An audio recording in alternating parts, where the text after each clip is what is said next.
Bonjour à tous, Isabelle Vontron.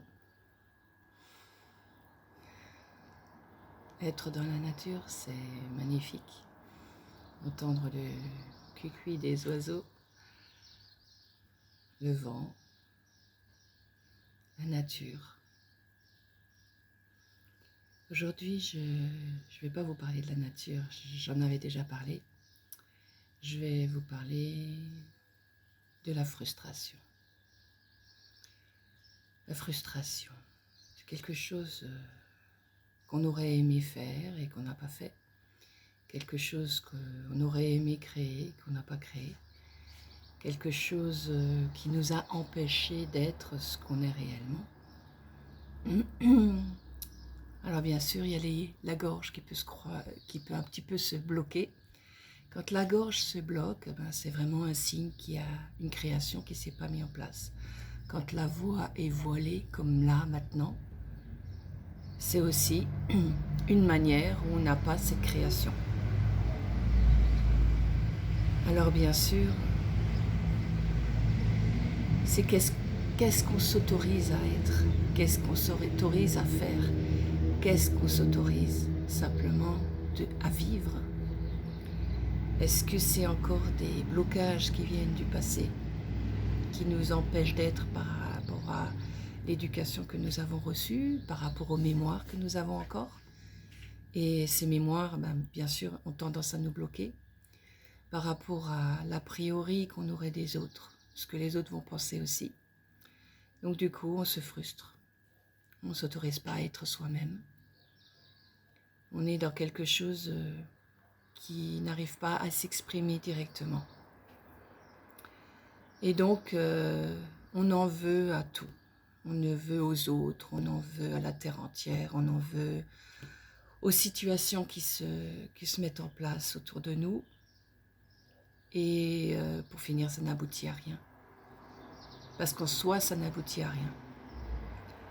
Et en fait, compte, tous ces blocages, tout ce qu'on voit, c'est nous qui le véhiculons inconsciemment. Ça ne veut pas dire qu'on est la faute de ce qui se passe autour de nous, mais c'est une manière de penser, d'être avec soi-même, qui peut transformer les choses. Cette frustration, c'est vraiment quelque chose où on ne s'est pas autorisé simplement à être, à sentir ce ressenti qui était tellement fort, on se l'est bloqué. Pourquoi? À cause des autres ou à cause de soi-même? Parce qu'en fin de compte, je pense qu'il y a une part de soi-même, et pas seulement des autres, du regard des autres. C'est cet ego, en fin de compte, qui a tendance à dire stop, à dire non, à vous dire ah, t'es pas capable, mais en fin de compte, tout ça c'est faussé. Tous ces doutes sont faussés, toutes ces attentes sont faussées aussi, parce qu'il n'y a pas d'attente dans la vie, il y a juste à être. Et donc quand vous êtes dans votre ressenti, allez-y. Et laissez aux autres ce qu'ils ont envie de penser. De toute façon, vous n'êtes pas dans leur tête. Et eux pensent à travers eux-mêmes et pas à travers vous. Donc quand vous êtes frustré, c'est quelque chose que vous êtes interdit de mettre en place. Et là, il faut dire stop. Que vous soyez devant un directeur, parce que vous êtes un employé, et que vous n'osez pas dire exactement ce que vous avez besoin de dire, pour vous sentir mieux dans votre être, ou pour être plus accompli dans ce que vous avez envie d'être, vous allez être frustré après si vous n'avez pas dit ce que vous pensiez au fond de vous-même pour améliorer les choses, pour que vous vous sentiez bien là où vous êtes.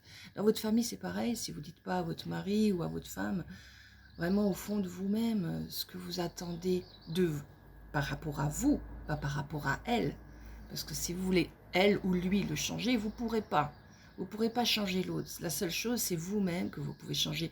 Donc il faut toujours que vous exprimiez avec ce que vous ressentez et pas avec ce que l'autre doit changer. L'autre ne peut pas changer si vous ne changez pas. C'est ce que je vous expliquais dans la dernière vidéo. Donc voilà, la frustration, c'est simplement quelque chose que vous n'avez pas, vous n'êtes pas autorisé à émettre, à créer, et même à entendre en vous qui était juste, tout simplement. Donc voilà, c'est cette émission de vous-même qui a le droit d'exister. Donc laissez-vous exister. L'existence, c'est quelque chose de juste d'attention à soi. C'est pas le moi de l'ego, c'est l'attention. Qu'est-ce qui en moi fait vibrer? Qu'est-ce qui en moi a besoin de s'exprimer? Qu'est-ce qui en moi a envie d'aller, a envie de créer, a envie de faire? C'est de la joie. Et cette joie, si vous ne vous l'exprimez pas, si vous ne la laissez pas vibrer, eh ben vous allez être frustré. Vous allez dire, bah ouais, maintenant ça n'a pas marché. J'ai pas dit ce que je devais dire. J'ai pas mis l'action en place dans ce que j'aurais voulu. Parce que ceci, parce que cela, non. Arrêtez avec vos excuses. Il n'y a pas d'excuses. C'est jamais la faute de l'autre. Dites-vous simplement, c'est jamais la faute de l'autre quand une situation arrive. C'est toujours vis-à-vis de soi-même. C'est nous-mêmes qui créons les situations. Les situations, on peut les ouvrir ou les fermer. Beaucoup de gens ferment les situations plutôt que de les ouvrir. Et si on commençait par ouvrir, que ce soit avec son conjoint, avec sa conjointe, que ce soit avec ses enfants, que ce soit au travail avec ses collaborateurs, que ce soit avec son patron, que ce soit avec ses parents, que ce soit même avec les animaux. Oui, avec les animaux aussi. Les animaux ressentent vite. Donc si ça leur convient pas, ils s'en vont. Ils attendent pas. Eux, ils sont pas frustrés. Hein.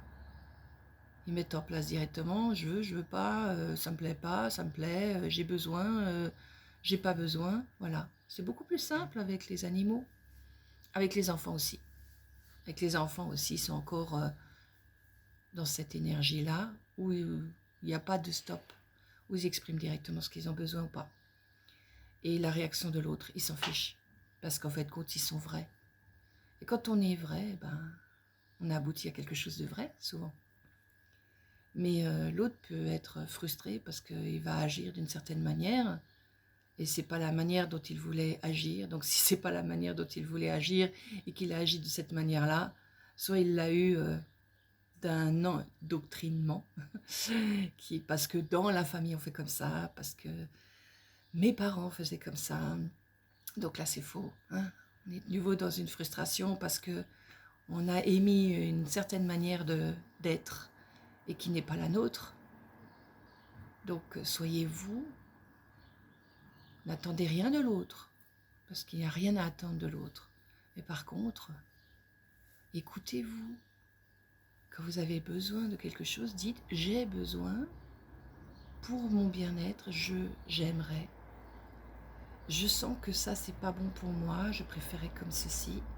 Est-ce qu'on peut écouter? Est-ce que tu peux m'écouter un instant? Est-ce que tu peux m'écouter sans me couper? Parce que ça aussi, très souvent, l'autre va couper. Systématiquement, il va couper parce que lui, il est dans ses intentions, dans sa manière de voir les choses. Et donc, il ne vous écoute pas. Mais si vous lui dites « écoute, tu peux m'écouter », vous exprimez, et quand vous sentez qu'il commence à parler, bah vous coupez. S'il vous a coupé, vous coupez. Et quand vous avez un silence, l'autre va se dire « mais qu'est-ce qui se passe ?» Ben, tu n'as pas écouté ce que j'ai voulu te dire. Tu as tout de suite enrayé ce que je voulais te dire. Donc apprendre à l'écoute, c'est aussi quelque chose d'intéressant. On en parlera peut-être une autre fois. Mais voilà, autorisez-vous à exprimer ce qui vous fait du bien pour que justement il y ait une compréhension, une meilleure compréhension, un meilleur dialogue entre vous. S'il n'y a plus de dialogue, regardez un petit peu, les portables ont pris la place des dialogues. Les ordinateurs ont pris la place des dialogues, les gens ne dialoguent plus. C'est le portable, ils ont tous la tête baissée sur leur portable, comme vous voyez, c'est affolant quand il n'y a plus de conversation. Vous imaginez la frustration qu'il doit y avoir là, mais c'est affolant. Les gens ne sont plus en relation avec la réalité. Ils sont dans le virtuel, constamment dans leur virtuel. Donc ces petites vidéos, ok, vous allez les regarder sur un portable. Mais une fois que je les ai mis en place, c'est pas seulement pour que vous les visionniez, c'est pour que vous les intégriez en vous, que vous les mettiez en place en vous. Plus vous allez les mettre en place en vous, à votre sauce bien sûr, ça c'est ma sauce à moi, c'est ma manière d'exprimer à moi-même. Mais mettez-le à votre sauce à vous. C'est des choses qui vont vous permettre d'évoluer dans une certaine conscience et non pas dans quelque chose de limité, parce qu'on est beaucoup plus grand qu'on ne le croit. Notre force, c'est la création. Notre force, c'est normalement le respect. Notre force, la grande force, c'est l'amour, mais elle n'est pas encore née. Cet amour n'est pas encore né. Parce que cet amour, ce n'est pas non plus quelque chose de manifesté. Un jour, on comprendra mieux ce que c'est que l'amour. Pour l'instant, on n'y est pas. Donc, arrêtez d'être frustré, de vous interdire les choses, de vous dire c'est pas possible, de dire voilà. Le monde, vous ne le changerez pas, il n'y a que vous qui pouvez changer votre monde. Et en changeant votre monde, les mondes s'ouvrent. Donc si chacun commence à changer le monde dans la non-frustration, on n'est pas dans un ego, parce que si on est dans un ego, on va se détruire. Non, qu'est-ce que vous désirez au plus profond de vous pour que les choses aillent? On n'est pas là pour casser ce qu'il y a autour, on est juste pour se transformer soi-même dans ce qui est là. Et à ce moment-là, on s'ouvre à quelque chose de différent. On verra les choses d'une autre manière. On pourra les mettre en place d'une autre matière. D'une autre matière, oui, c'est bien ce que j'ai dit. Ouais, d'une autre matière. C'est-à-dire la matière est malléable, elle est transformable et ça, vous vous en rendez pas compte. Le jour où vous commencez à vous rendre compte que la manière de penser va changer, la matière va évoluer dans ce sens-là, vous commencez à prendre votre puissance. Et ça, c'est très important de reprendre sa puissance. Donc arrêtez d'être frustré, arrêtez de vous dire que de toute façon vous ne pouvez rien faire. Ben si, chacun peut changer son monde, sa perception, sa manière de voir la vie. Et si vous êtes dans quelque chose qui est lié à votre cœur, dans un respect, dans une joie, dans une bienveillance, dans une ouverture avec une certaine fermeté, parce qu'il ne faut pas se laisser manipuler non plus. Or, on est tout le temps manipulé. Il y a de fortes chances que vous puissiez aller dans quelque chose qui est meilleur pour vous, pour ceux qui sont également autour de vous. Tout est transformable. On fera peut-être aussi un jour une vidéo sur la transformation. En attendant, je vous souhaite une belle continuation dans ce que vous êtes et une belle évolution dans cette joie, dans ce respect de vous-même. Et je vous souhaite le meilleur et à très bientôt. Merci. Au revoir.